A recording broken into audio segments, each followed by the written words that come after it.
All right, so if we want to understand Ethereum, probably the best starting point is to have a look at its white paper. So let's see how its founders describe it, shall we? The Ethereum white paper starts as follows. A next-generation smart contract and decentralized application platform. Satoshi Nakamoto's development of Bitcoin in 2009 has often been hailed as a radical development in money and currency, being the first example of a digital asset which simultaneously has no backing or intrinsic value and no centralized issuer or controller. However, another, arguably more important, part of the Bitcoin experiment is the underlying blockchain technology as a tool of distributed consensus, and attention is rapidly starting to shift to this other aspect of Bitcoin.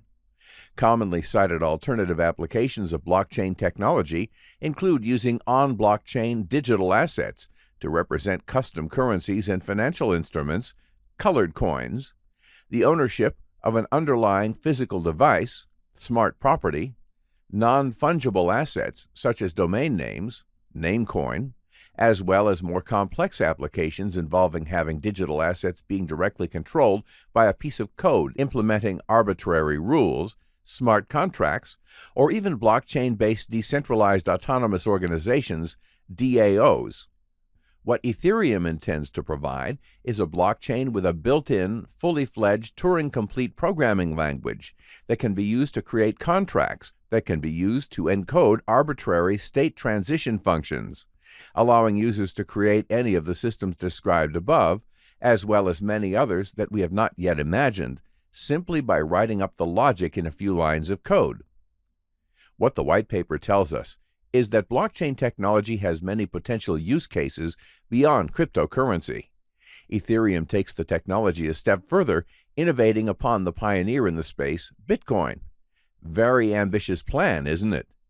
Ethereum provides the tools to facilitate the creation of custom digital assets, financial instruments, and applications. Everyone can launch their own project and create a digital asset, application, or entire organization using the open-source Ethereum protocol.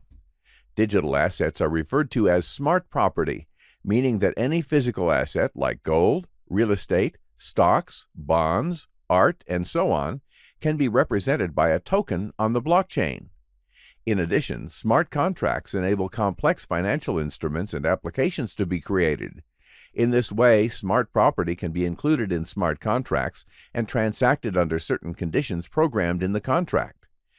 Remember our trade finance example from the Bitcoin section where a smart contract can substitute an escrow account and a letter of credit provided by a bank? In transactions where product delivery takes time, a smart contract can be set up so it releases the funds to the vendor upon successful delivery of the goods to the buyer. Combining smart property and smart contracts could lead to decentralized autonomous organizations where the business logic of operating the entire organization is programmed in a complex system of smart contracts. For now, it remains to be seen how this would work in practice. As mentioned earlier, these ideas have been explored by various projects before Ethereum.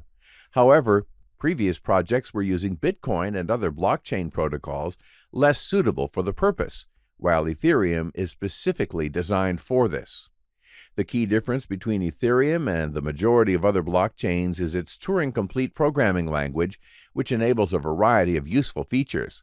The Ethereum protocol and its development team do not directly create or support decentralized applications, but they provide the tools, building blocks, and infrastructure for developers to launch them.